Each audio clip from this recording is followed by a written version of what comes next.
바울은 3차 전도 여행 중에 에베소에 3년간 머물며 두란노 서원에서 날마다 제자들을 가르쳤습니다. 그 소식이 널리 퍼져 원근 각지에서 많은 사람들이 복음을 들으러 왔는데 그 중에 한 사람이 에바브라입니다. 에바브라는 복음을 듣고 고향 골로새로 돌아가 복음을 전했는데 믿는 자들이 세워지고 또 빌레몬이라는 성도가 세워지고 빌레몬이 자기 집을 예배 처소로 제공하면서 골로새 교회가 세워지게 됩니다. 이 빌레몬은 믿음이 잘 자랐습니다. 옥살이를 하는 바울을 돕기 위해 에바브라가 로마로 가서 이 교회가 이제 지도력이 공백이 되자 빌레몬은 에바브라를 대신해서 골로새 교회의 기둥 역할을 합니다. 바울은 빌레몬의 아내를 자멜 아비아라고 부르고 아들 아키포에 대해서는 우리와 함께 병사된 아키포라고 말합니다. 당시 교회가 로마 제국에 의해 박해를 받고 있던 때에 아키포는 사도들처럼 위험을 무릅쓰고 복음 전파에 최전선에 서기를 마다하지 않았던 겁니다. 그래서 아들 아키포에 대해서는 우리와 함께 군사된 아키포다라고 말을 하고 있습니다. 가족이 신앙적으로 다 굳건하게 서기가 쉽지 않은데 이 빌레몬 가정은 하나님께 큰 은혜를 입어서 가족이 다 굳건한 신앙으로 골로새 교회에 헌신했습니다. 그뿐 아니라 집을 예배 처소로 제공했습니다. 교회가 예배당 건물을 독립적으로 갖게 된 것은 기원후 약 3세기부터라고 합니다. 그러니까 바울 당시에는 예배당 건물이 없어서 성도들의 가정에서 모여서 가정교회를 이루고 있었던 것입니다. 당시 교우들이 매일 모여 예배를 드리고 음식을 나누며 교제를 했는데 그러자면 빌레몬 가족의 헌신과 희생이 정말 이만저만이 아니었을 거라고 생각합니다. 올 봄에 제가 신년 대신방을 다녔는데 어느 한 가정을 갔더니 거실에서 이제 예배를 드리게 되었어요. 근데 집사님이 거실에 앉아서 딱 예배를 드리려고 보니까 바닥에 뭔가 자꾸 보이기 시작했나 봐. 그래가지고 뭐 찍찍이 같은 게 있더라고요. 그걸로 제가 이제 예배 드리기 전인데 탁 찍고 또 가만히 있다가 보니까 또 보였나 봐. 또 탁 찍고 계속 찍다가 나중에는 계속 보이니까 지쳤나 봐. 에이 모르겠다. 그 찍찍이 던져버리고 목사님 예배 드리시죠. 그러더라고요. 부담이 되는 거죠. 누가 온다는 게. 그래서 계속 찍찍이로 찍다가 포기를 하시더라고요. 빌레몬 가정이 매일같이 그 성도들이 모여서 예배드리고 교제하던 그때에 자기 집을 예배 처소로 내어 주었다는 것은 그 가족의 헌신과 희생이 얼마나 대단했을까 하는 생각이 듭니다. 빌레몬의 신앙의 덕은 또 거기서 그치지 않았습니다. 빌레몬의 신앙의 덕이 어느 정도인지를 에바브라를 통해서 전해들은 바울은 빌레몬을 위해 기도를 드리지 않을 수가 없다고 오늘 고백을 하고 있습니다. 4절을 보면 내가 항상 내 하나님께 감사하고 기도할 때에 너를 말하면이라고 말합니다. 표준 세번역을 보면 이 구절이 이렇게 기록되어 있습니다. 나는 기도할 때마다 그대를 기억하면서 언제나 하나님께 감사를 드리고 있습니다. 나는 기도할 때마다 그대를 기억하면서 언제나 하나님께 감사를 드립니다. 라고 기록되어 있습니다. 그런 가정이 골로새 교회에 세워진 것이 바울은 너무나 든든했습니다. 그런 가정 하나가 교회에 세워지는 것은 사람의 힘으로 되는 것이 아닙니다. 하나님께서 허락해 주셔야 되는 거죠. 그래서 바울은 그런 가정을 교회에 세워주신 하나님께 너무나 감사한 마음이 들었습니다. 그리고 그런 가정이 시험에 들거나 잘못되면 너무나 가슴 아프고 슬픈 일이기에 바울은 기도할 때마다 그 가정을 위한 기도를 빠뜨릴 수가 없었던 것입니다. 그래서 내가 항상 기도할 때마다 하나님께 감사하며 그대를 하나님 앞에 아뢰고 있다라고 이제 말하고 있습니다. 도대체 빌레몬의 신앙의 덕이 어느 정도였기에 빌레몬이 이 바울의 마음에 새겨진 성도가 되었을까요? 5절을 보면 주 예수와 모든 성도에 대한 내 사랑과 믿음이 있음을 들으니라고 말합니다.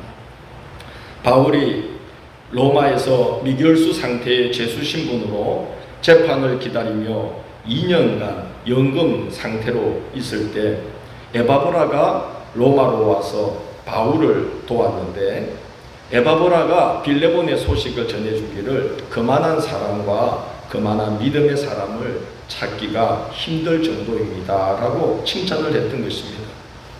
그래서 내 사랑과 믿음이 있음을 내가 들었다라고 말합니다. 6절을 보면 성도들이 빌레몬과 믿음의 교제를 나누며 가까이 지내게 되면 좋게 변한다 그랬습니까? 나쁘게 변한다 그랬습니까? 좋게 변한다고 말합니다. 빌레몬을 가까이 할수록 교회들이 선해지고 선을 알게 되고, 그리고 그리스도 예수께 이르도록 예수님을 닮아가는 사람들이 되었다는 겁니다. 우리가 지난주까지 디모데 전후서를 읽었어요. 그 에베소 교회에는 그 사람들과 가까이 지내기만 하며 성도들의 믿음이 흔들리고 그 믿음을 온통 무너뜨리는 자들이 있었죠. 부겔로, 허모게네, 후메네오, 구리세공업자 알렉산더. 그런데 골로새 교회에는 그와 반대로 그 사람과 지내기만 하면 선을 알게 되고 그리스도께 이르도록 자꾸 역사하는 분이 있었으니 그가 바로 누굽니까? 빌레몬입니다. 그래서 성도들의 마음이 빌레몬으로 말미암아 평안함을 얻었고 바울은 빌레몬으로 인해 큰 기쁨과 위로를 받았습니다. 이런 성도가 세워진다는 게 얼마나 그 교회의 복이 되겠습니까? 우리 모두 그런 교우들로 세워지고 저는 바울같이 세워지기를 서로 기도합시다. 이런 빌레몬이지만 빌레몬으로서도 예하고 순종하기가 힘든 부탁이 담겨있는 편지 한 장이 바울로부터 왔습니다. 그 편지가 뭐겠습니까? 빌레몬서입니다.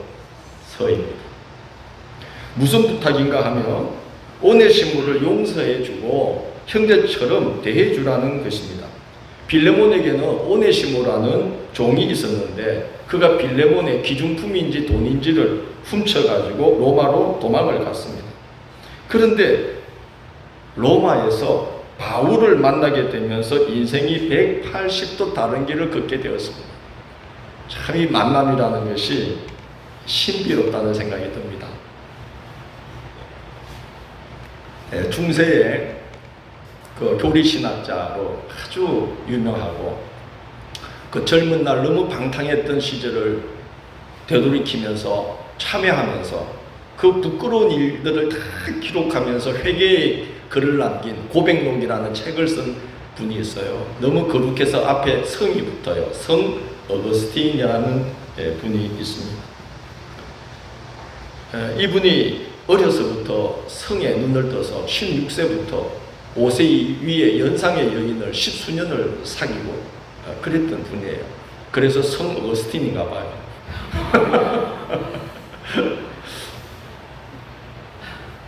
이 어거스틴이 젊은 날 마음껏 향락을 한번 즐겨보려고 그 시골 동네 카르타고를 떠나가지고 세계의 중심인 로마로 딱 간 겁니다. 그 로마로 갔는데 이게 간 게 아니라 가출을 한 거예요. 그래서 그 빈자리를 보면서 그 어머니가 기도의 사람이에요. 모니카라는 분인데 그 어머니 모니카가 눈물의 기도를 드렸다고 합니다.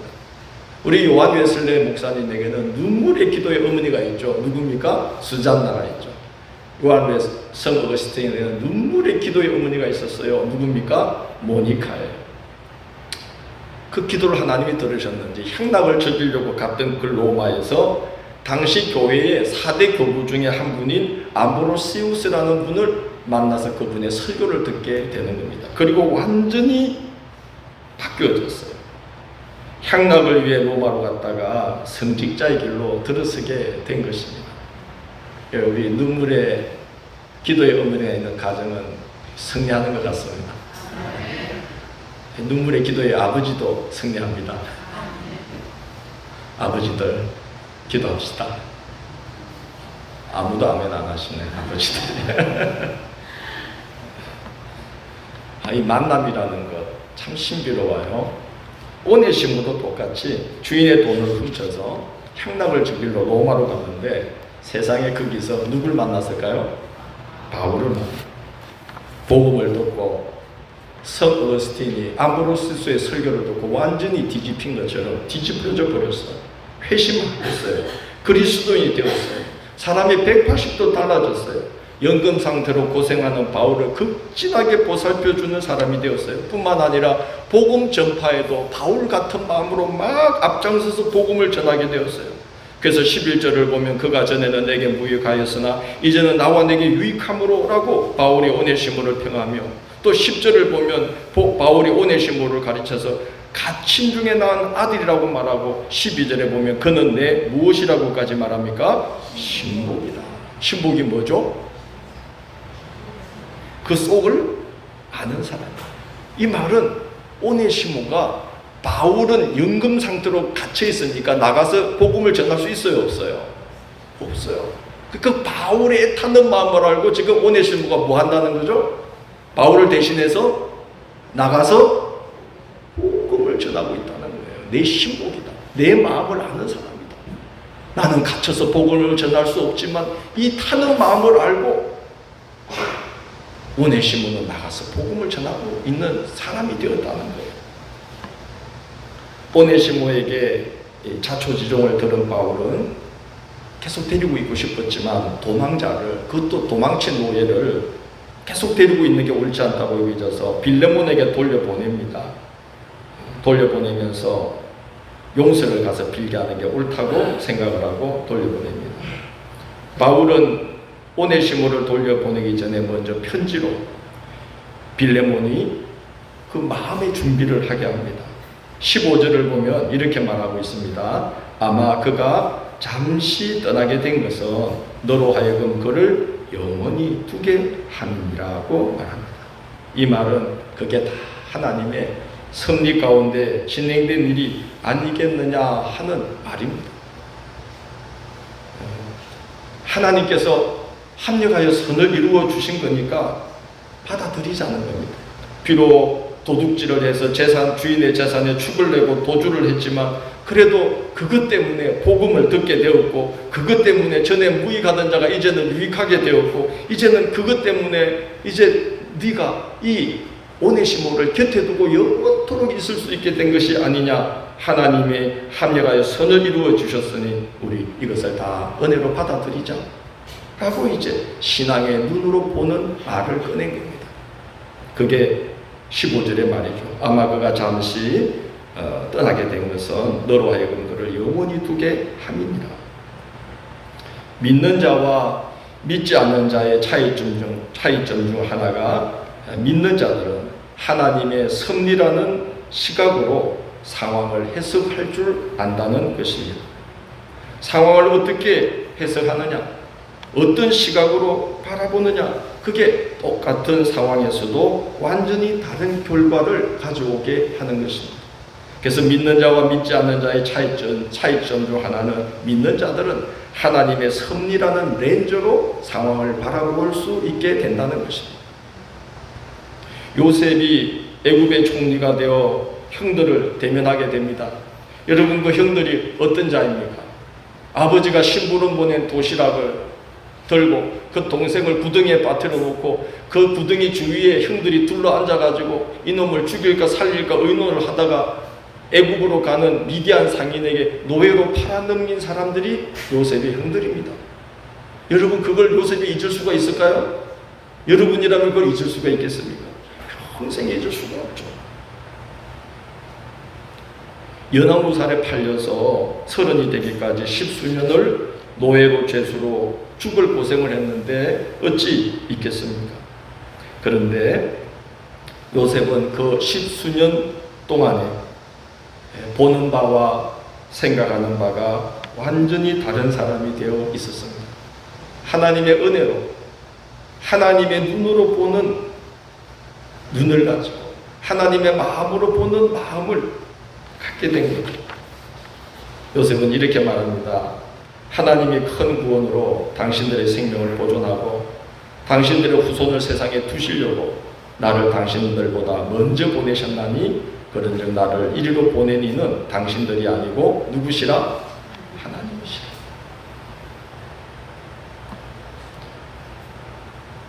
하나님의 섭리라는 렌즈로 그 상황을 해석하는 눈과 마음을 얻은 것입니다.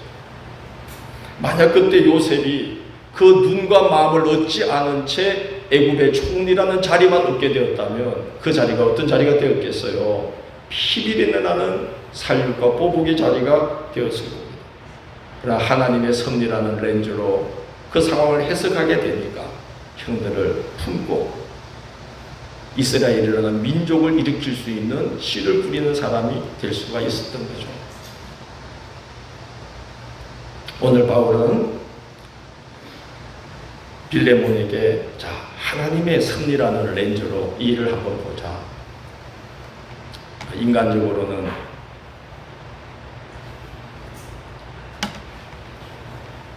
재산도 추진하고 속상하고 화가 치밀 일이지만 하나님께서 합력하여 선을 이루어 주셔서 바울에게나 빌레몬에게나 오네시모 자신에게 모두 두루 좋은 결과를 주신 것이 아니냐 하고 말을 합니다.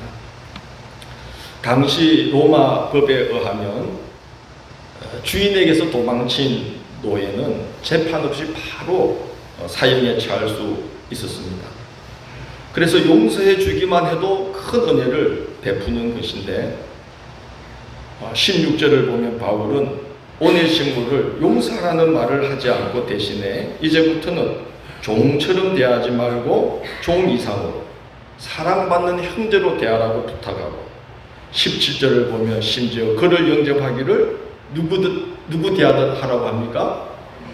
예, 이 내가 누굽니까? 바울을 대하듯 하라고 당부합니다. 여러분 이게 말이 되는 겁니까? 주인의 귀중품을 훔쳐서 오네시모가 골로새에서 로마까지 가려면 이만저만 많이 훔쳐야 되는 게 아닙니다.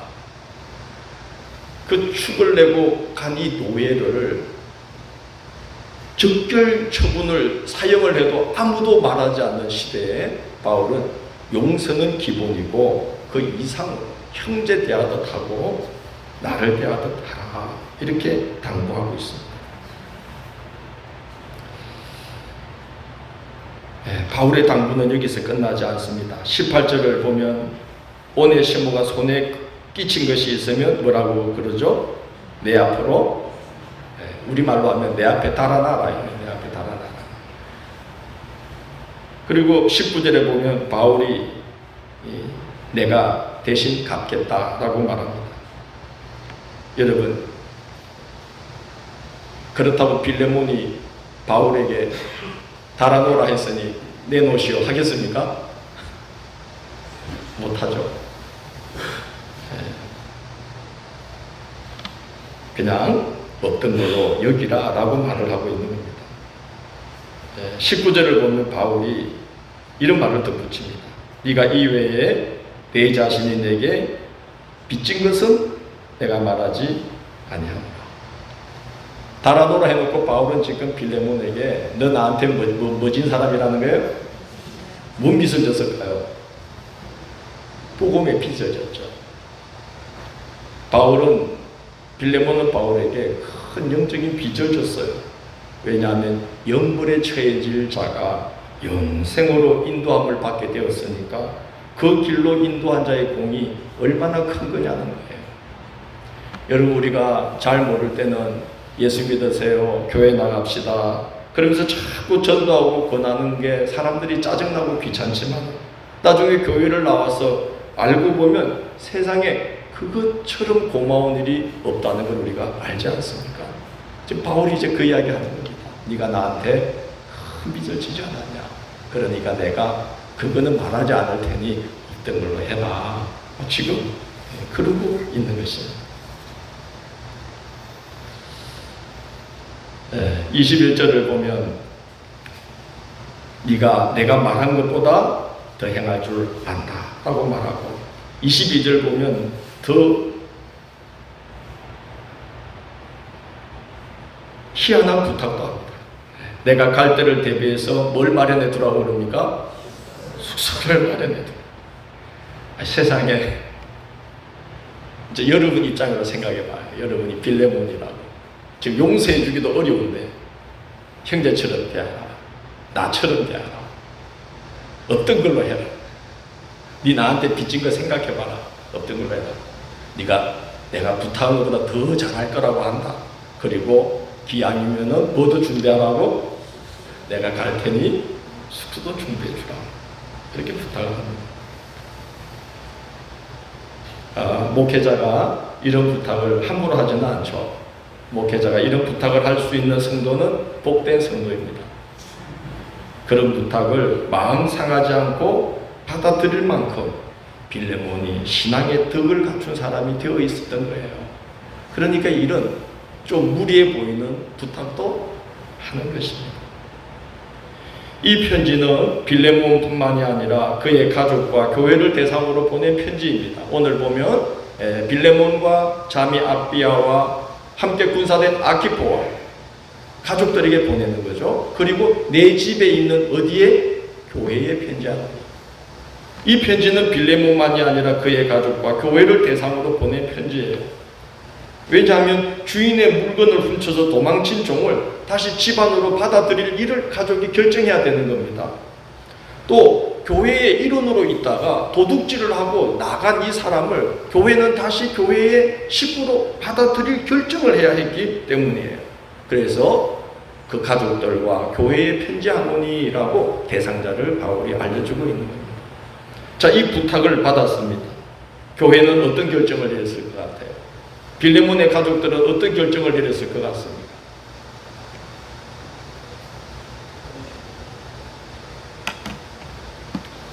사도들의 뒤를 이어 교회를 이끈 지도자들을 교부라고 불렀는데,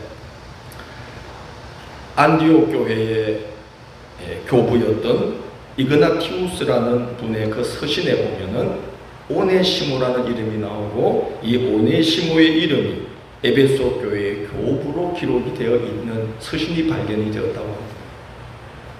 자, 교회는 어떤 결정을 내렸습니까? 바울의 고면을 받아들였습니까? 거부했습니까? 받아들였던 거죠.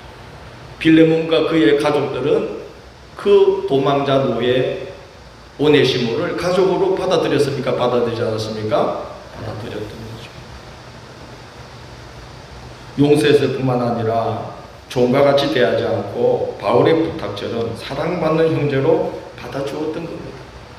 그래서 주인의 물건을 훔쳐 도망쳤던 이 오네시모가 교회의 교부가 되기까지 훌륭한 신앙인으로 세워질 수가 있었던 거죠. 종교개혁자 마르틴 루터는 이 빌레몬서를 강해하면서 서문에 말을 붙였습니다.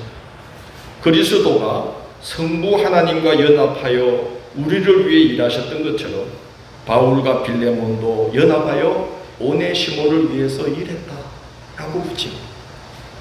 그리스도 예수께서 성부 하나님과 연합해서 우리를 위해서 일을 하셨다.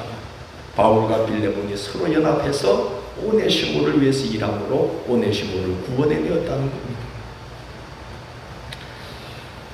빌레몬처럼 그의 가정처럼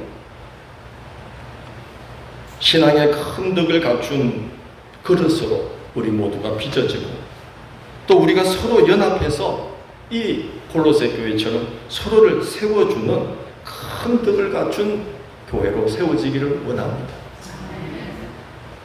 네다섯 사람이 어떤 사람을 나쁜 사람이라고 자꾸 말을 하면 그 사람이 사람들 가운데 나쁜 사람이 되어버린대요. 네다섯 사람이 어떤 사람을 자꾸 좋은 사람이라고 말하면 그 사람이 사람들 가운데 좋은 사람이 되어버린대요. 서로가 연합해서 무엇을 하느냐 하는 것이 그렇게 중요한 것 같아요. 그래서 아프리카에 가면 선교사님들이 보니까 동네 사람들이 어떤 날 다 모여가지고 큰 나무를 애워싸고는 계속 저주를 하더라는 거예요. 그리고 또 며칠 있다가 어떤 나무 가서 계속 저주를 하더라는 거예요. 근데 어느 날 보니까 그 큰 나무 하나가 쓰러져 버리더라는 거예요. 나중에 알고 보니까 몇 년 전부터 저주를 했던 나무라는 거예요. 그래서 그 아프리카에서는 그 부족이 계속 나무를 저주하면서 무너뜨려 쓰러뜨려서 목재로 쓰는 것을 선교사님이 발견하고는 우리가 사람에게 어떤 말을 하느냐? 어떻게 대하느냐가 그렇게 중요한데, 함께 누군가를 함께 어떻게 대하느냐는 나무를 죽이기도 살리기도 한다는 것을 발견했다는 거예요.